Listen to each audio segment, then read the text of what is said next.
बिहार में जातिवाद दंगे हैं। हिंदू मुसलमान के दंगे नहीं है, जाति जाति में दंगे हैं। आप जाके देखो दलित में, यादव में, फलाने में, ढिकाने में, वहाँ पे ये इस बार जैसा कि बिहार का माहौल है, ठीक है, देखने को मिल रहा है एनडीए गठबंधन आ रही है 48 to 49% के स्ट्राइक रेट से उनकी सरकार बन रही है। ये रिलीफ नहीं है बिहार की जनता को। अगर मान लो हमने उनको दिया वोट बीजेपी समझ के, उनका पता नहीं है कि कब लालू में चले जाए, उनका पता नहीं है कब पीके में चले जाए, है कि नहीं? उनके साथ ऐसा हो रखा है जिससे बिहार की जनता उन पर भरोसा नहीं कर रही। क्या होता है, जब तक जनसंख्या नियंत्रण पर सरकार काबू नहीं करेगी तब तक किसी भी स्टेट का, देश का विकास होने में कछुए की गति ही रहेगी। एनडीए ने नीतीश जी ने बहुत अच्छा काम किया, चाहे जिसके साथ मिलकर काम किया, लेकिन जो काम करने की जो गति है ना वो धीमी है, कछुए और खरगोश का चाल है। सर क्या नाम है आपका? तो कहाँ से आप हैं? दिल्ली से ही दिल्ली से अच्छा, यूपी से। तो आप बिहार के बारे में जानते होंगे, तो बिहार में अब की बार किसकी सरकार होगी? बिहार में सर इस बार बदलाव होना चाहिए, क्योंकि 20 साल से एनडीए की सरकार है। ऐसा नहीं कि काम नहीं किया, काम तो किया है, बट जो काम करने की जो गति है ना बहुत धीमी है, खरगोश और कछुए का चाल है। इसीलिए बिहार की जनता को अगर हम बिहार की तरक्की चाहिए तो कोई युवा चेहरा पकड़े जो बिहार की तरक्की करे, काम करने की। देखो अगर हम रोड मैप देखें, 29 दिन अच्छा काम किया, लाइट का काम देखें तो काम अच्छा किया है, लेकिन जब काम करने का मौसम बहुत धीमी है। आज भी पलायन वैसे ही है, आज भी जो निष्कास कर हर साल डूबता है, लगभग 20 साल 2005 से लेकर आज तक, लेकिन उस पर आज तक कोई संज्ञान नहीं है। तो युवा चेहरा सिर्फ तेजस्वी क्यों, चिराग पासवान क्यों नहीं? नहीं, मैंने नहीं बोला, चिराग जी भी हैं, पीके जी भी हैं, तेजस्वी जी भी हैं, ऐसी बात नहीं है, क्योंकि ऑलरेडी 75 साल की नीतीश जी हो रखे हैं। तो सबसे बड़ी चीज ये रिलीफ नहीं है बिहार की जनता को। अगर मान लो हमने उनको दिया वोट बीजेपी समझ के, उनका पता नहीं है कि कब लालू में चले जाए, उनका पता नहीं है कब पीके में चले जाए, है कि नहीं? उनके साथ ऐसा हो रखा है जिससे बिहार की जनता उन पर भरोसा नहीं कर रही। क्या नाम है? कहाँ से हो? मैं बिहार से। तो बिहार कहाँ से हो? बिहार मुजफ्फरपुर। अब की बार किसकी सरकार बिहार में? इस बार जैसा कि बिहार का माहौल है, ठीक है, देखने को मिल रहा है एनडीए गठबंधन आ रही है 48 to 49% के स्ट्राइक रेट से उनकी सरकार बन रही है। तो अभी आपके बगल में ये करें इंडिया गठबंधन की अपनी बार आने की बदलाव होनी चाहिए। क्या ऐसा कुछ माहौल बिहार में सेट हो रहा है? बिहार की मैं अभी माहौल आपको बताया हूँ, अभी किस लिए कह रहे हैं इंडिया गठबंधन की सरकार आनी चाहिए यही बताएंगे। आप किस मुद्दे पे कह रहे हैं? इन्होंने बताया कि एक क्योंकि कछुए और चाल की रफ्तार से बिहार की सरकार बढ़ रही है, तो बदलाव चाहिए और कोई युवा नेता चाहिए जो प्रदेश क्या इस तरीके से स्टैंडर्ड सेट करे जिससे प्रदेश तेजी से विकास हो। मैं बता रहा हूँ, किसी प्रदेश की बात नहीं कर रहा हूँ, अगर देश की बात करूँ ना तो क्या होता है, जब तक जनसंख्या नियंत्रण पर सरकार काबू नहीं करेगी तब तक किसी भी स्टेट का, देश का विकास होने में कछुए की गति ही रहेगी। कितने भाई 5 अटेम्प्ट से हैं नीतीश जी, 5 अटेम्प्ट। अगर खुदा न खास्ता जीत जाते हैं 4 अटेम्प्ट से 5 अटेम्प्ट हो जाएगा। अब कितना समय चाहिए भाई, अब कितना समय चाहिए? मैं मोदी जी की अगर बात करूँ 11 साल से देखो देश की तरक्की कैसे किया है। अगर 10 काम जहाँ अच्छा होता है तो जहाँ 4 काम खराब ही होता है, लेकिन तो बनता 20 साल से 10 करोड़ की बात है, 140 करोड़ बंदे को देखना है, फिर कैसा गति है, कैसा विकास है भाई? मेरे को सबसे बिना इस बात का लगता है कि बिहार के लोग, मैं किसी स्टेट की बात कर रहा हूँ, मैं अपनी बात कर रहा हूँ, बिहार के लोग 10 से 12 हजार की नौकरी के लिए अपना स्टेट छोड़ के कहाँ जाते हैं। वैसे सरकार को क्यों है, एक बार नहीं 10 बार क्यों है कि 10 से 12 हजार की नौकरी अपनी बिहार भाषा में नहीं कर सकते। और जो पब्लिक चीज का शिकार होते हैं, कहीं भाषा के नाम पे, कहीं कुछ के नाम पे, कहीं किसी चीज के नाम पे, है कि नहीं है? वैसे सरकार हम रख के करेंगे क्या? सरकार किस लिए चुनते हैं?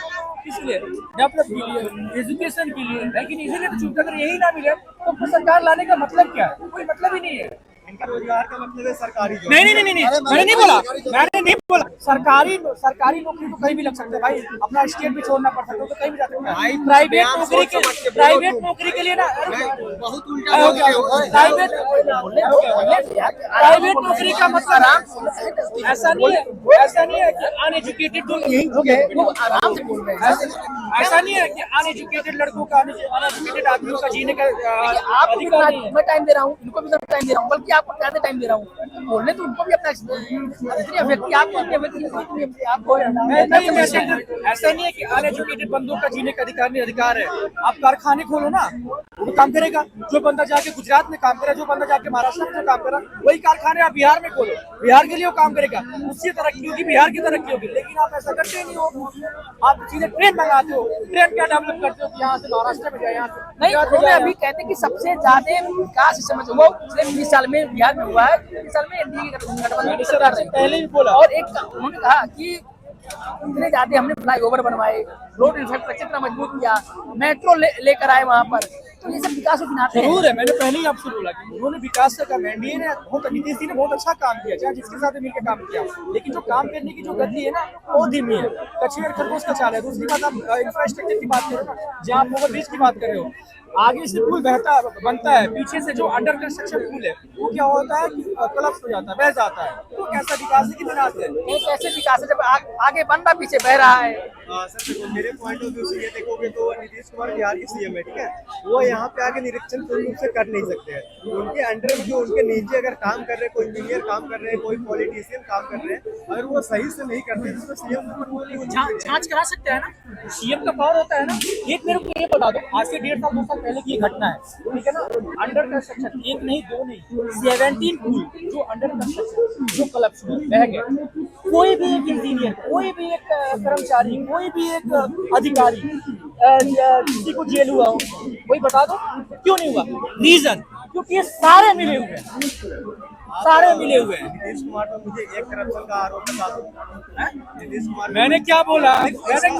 सीएम का क्या अधिकार है ना, उसने बजट पास कर दिया कि हाँ यहाँ से यहाँ बनेगा, अधिकार है कि नहीं है? एक चीज तो है कि जन स्वराज पार्टी की मुखिया अभी उन्होंने एक नहीं बल्कि 3 लोगों पर बड़ा नाम डाला है भ्रष्टाचार में। एक तो मंगल पांडे, दूसरे अशोक चौधरी जो नीतीश कुमार के बहुत करीब है, और एक तीसरा नाम जो डिप्टी सीएम है सम्राट चौधरी। तीनों के ऊपर भ्रष्टाचार का आरोप लगाया उन्होंने। प्रशांत किशोर लगाया भ्रष्टाचार का। प्रशांत किशोर, हाँ, अभी तक साबित तो नहीं करता है, तो आरोप लगाए हैं। मैं तो प्रशांत किशोर ऊपर के लगा सकता हूँ आरोप, लेकिन प्रूव करना होता है। गवर्नमेंट एनडीए की है, उनको जांच को बैठानी चाहिए, उस पर एफआईआर दर्ज करनी चाहिए। उन्होंने तो आरोप लगाया, उनकी तो गवर्नमेंट है नहीं। ये लोकतांत्रिक देश है, ठीक है, मैं किसी को कुछ नहीं कर सकता, कोई भी बंदा कुछ नहीं कर सकता, लेकिन इसके लिए कोई रोक नहीं है। वो पॉलिटिशियन है, ठीक है, अगर वो किसी वोट बैंक के लिए किसी नेता पे टिप्पणी कर रहे हैं तो ये कहीं ना कहीं गलत नहीं है मेरे हिसाब से। मैं बिहार की जनता से एक आग्रह करूंगा, दिल्ली बर्बाद हुआ है 2500 के चक्कर में। 2500 के चक्कर में रेखा गुप्ता जी, बीजेपी वालों ने नारा दिया कि हमारी सरकार है 2500 रुपये देंगे, लगभग 25,000 लोगों का घर टूटा है, ठीक है ना। बिहार बर्बाद होगा 10,000 के चक्कर में, लाखों घर तोड़े जाएंगे। तो बिहार वालों से मेरी विनती है, हाथ जोड़ के विनती है कि 10,000 के चक्कर में ना पड़े और बिहार के विकास के चक्कर में, ये तो बिहार भी बर्बाद होगा दिल्ली के जैसे। क्योंकि अभी जीता जाता एग्जाम्पल, 1 रुपये के लीज में कम से कम 1000 एकड़ जमीन दिया गया अडानी को। क्यों? क्या विपक्ष एक अपना स्टैंडर्ड नहीं सेट कर पाता कि जिस स्टैंडर्ड के साथ बिहार या किसी भी प्रदेश में वोट जनता से मांगे और जनता उनकी मांग को स्वीकार करे? कहाँ पीछे रह जाता है बिहार की विपक्ष की सरकार, यानी विपक्ष में लोग। विपक्ष पीछे कहाँ है? सेंटर में देखो, भी लोकसभा में चुनाव हुआ था, 19 लगभग 40 से 232 पे गया ना मान लो, तो पीछे कहाँ है? अगर हम यूपी की भी बात करें, हर जगह तो मान लो पहले था कुछ मतभेद था, अब ट्रैकिंग पे हैं लोग। अब मुझे ऐसा है कि बिहार में इंडी गठबंधन का लोकसभा चुनाव के बाद चाहे महाराष्ट्र के इलेक्शन हो, हरियाणा के इलेक्शन हो, तो यहाँ से तो हार मिली। छत्तीसगढ़ का इलेक्शन हो, हार मिला, वोट प्रतिशत ठीक है, हार जरूर मिला, आप सही कह रहे हो, लेकिन जो वोट प्रतिशत जो रहता था कम से कम 5 से 10%, 12%, 15%, अभी जो मार्जिन जो है ना, डिफरेंसेस जो है, कहीं 2.5% है, कहीं 2% है, ये जो मार्जिन है ना, ये बहुत नजदीकी हुआ है। जैसे मान लो अगर ऐसा करें तो लगभग 50 साल 55 साल तो बीजेपी की बहुत फास्ट है। जब थोड़ा सा अनुमान होता है तो लाने का समय लगता है, धीरे धीरे ट्रैकिंग पे आ रहे हैं लोग, हो जाएगा। अच्छा, बिहार में एक बड़ा चीज होता है जो ये माना जाता है, बिहार तंग नहीं होती, बहुत रेयर केस नहीं होती है, जो हिंदू मुस्लिम ऐसे चीज ये और प्रदेश में हो जाती हैं। और प्रदेश का यूपी का नाम लीजिए, तो यूपी में होता है। मैं यूपी में कह सकता हूँ कि यूपी में स्पीच होने लगे हैं जो, क्योंकि कम्युनल दंगे पॉलिटिकल पार्टियां करवाती है, लेकिन बिहार की जो सरकार है वो कम से कम इस मामले में तो कंट्रोल करके रखी है। बिहार में क्या है? बिहार में जातिवाद दंगे, हिंदू मुसलमान के दंगे नहीं है, जाति में दंगे। आप जाके देखो, दलित में, यादव में, फलाने में, दिखाने में, वहाँ पे ये दंगे नहीं है। ऐसे हमारे यूपी में, मैं यूपी का रहने वाला हूँ, यूपी में सबसे ज्यादा कहीं पर भी दंगा लगता भी है। इसके लिए मैं दाद दूंगा बिहार वासी को, जो कम्युनल दंगे बता रहा हूँ वहाँ पे नहीं होता है, ना कभी करें, उनका ही विनाश होगा, उससे विकास नहीं होगा। बिहार में जाति राजनीति होती है। बिहार में दंगे की बात करें तो मैं एक और अच्छी बात बताऊंगा, मेरे पास वीडियो क्लिप है, चाहूँ। अरे मुझे क्या दिखा, आप मैं गलत नहीं कह रहा हूँ, जरूर बोलो, मुझे क्या, मेरे से क्या होने वाला है? तेजस्वी यादव विपक्ष का नेता, ठीक है, तेजस्वी यादव एक बयान देता है कि कि हमारी जो सरकार आएगी बिहार के अंदर, एक मुसलमान भाई के पीछे 5 हिंदू भाई काम करेंगे, तो ये किसी विपक्ष का बयान सही है? आप बताइए। नहीं, यही तो समझने वाली बात है कि यही तुम्हें और हमें समझने वाली बात है कि कोई नेता साला डेवलप के लिए बात क्यों नहीं करता है कि नहीं? ये जातिवाद में क्यों सब उलझा रखा है? यही तो तुम्हें समझना, यही हमें समझना है, यही युवा को समझना है। अच्छा, ये बड़ी चीज है कि सत्ता पक्ष के लोगों या विपक्ष के नेता दोनों ही काम कर रहे हैं, एक कोई नहीं। मैं सत्ता पक्ष की बात कर रहा हूँ, विपक्ष की बात, दोनों जातिगत राजनीति करते हैं हर जगह। मैं यही कह रहा हूँ सर, यही तो समझने वाली बात है।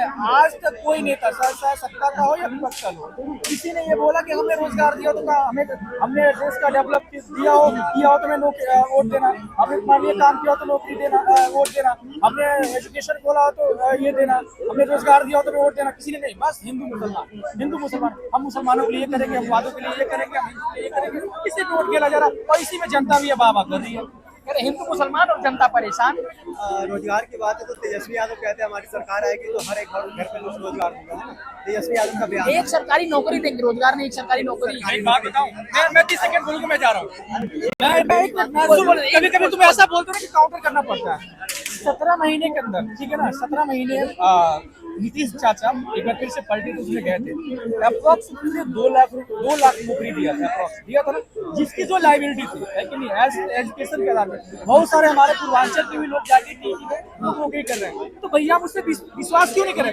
जो बंदा 20 साल से रहा वो रोजगार नहीं दे पाया, जो 2 साल से आया, 17 महीने में अगर 2 लाख लोगों को रोजगार दे दिया, भाई वहाँ की जनता से भरोसा क्यों नहीं करेगी? मेरे को बताओ सर, आप ये बताओगे जो नियुक्ति पत्र बांटी गई उसका सिग्नेचर किसका होता है? नियुक्ति पत्र तो बांटी गई जॉब के लिए, उसका सिग्नेचर किसका होता है? जहाँ की जिसकी वैकेंसी होती है उस पर नियुक्ति पत्र होगा, और क्या? जो बिहार के सीएम होता है उसका सिग्नेचर। नहीं, इनका ये कहने का मतलब अगर पहले सिग्नेचर कहाँ गया था? पहले भी तो मुख्यमंत्री पहले वैकेंसी सिग्नेचर कहाँ से होता? अब वैकेंसी आया, लोग रोजगार मिला। भाई साहब यूपी से हो ना, भाई सीएम का ही होगा, ये सरकार डिप्टी सीएम तो सीएम उसमें जाके पलट के बने तो उन्हीं का होगा।